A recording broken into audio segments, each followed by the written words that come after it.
राजकारणातील आजची ताजा खबर. प्रताप पाटील चिखलीकर साहेब व तसेच अशोकराव चव्हाण साहेब आज एकाच मंचावरती आहेत.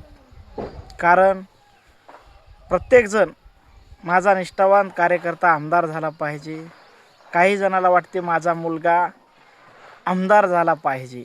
या शर्तीमध्ये आज चिखलीकर साहेबांना माघारी घ्यावं लागलं, पण काहीतरी शर्तीवरतीच माघारी घ्यावं लागलं.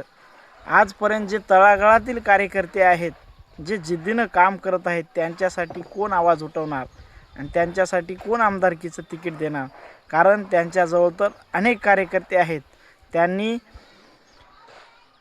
आज देगलूरमधली परिस्थिती अशी आहे, बँकेत गेलं तर कॅश नाही, याच्यावरती आवाज उठवलं पाहिजे.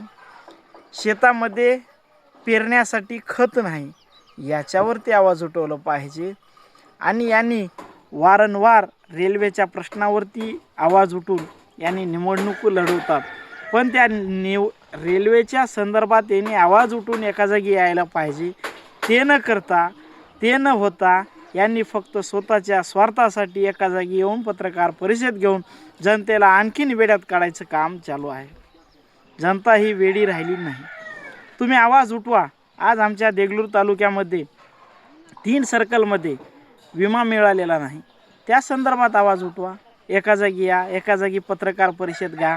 तुम्ही एकतर त्यावरती निवेदन दिलं का चव्हाण साहेब किंवा चिखलीकर साहेब? ते न करता तुम्ही फक्त यांनी माघार घेतला, यामुळं मला माघार यावं लागलं, त्यामुळं आम्ही एका जागी आल्या, तुम्ही काही पण म्हणता, ह्या विषय नाही, ते विषय नाही. आणखीन जनतेला वेड्यात काढण्याचं काम करू नका. तुम्ही डील मागं तुम्ही आमदारकीचं हे माघार घेतलेलं आहे, हे मान्य करा. आणि शेतातील खताविषयी आवाज उठवा, विम्याविषयी आवाज उठवा, रेल्वेविषयी आवाज उठवा, नांदेडचा रस्ता किती खराब झाला त्यासाठी आवाज उठवा. हे न उठवता तुम्ही फक्त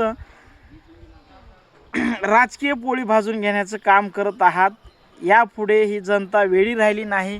तुम्हाला काही काळामध्ये चित्र नांदेड जिल्ह्यातलं, महाराष्ट्रातलं आणि भारतातलं वेगळं दिसणार आहे.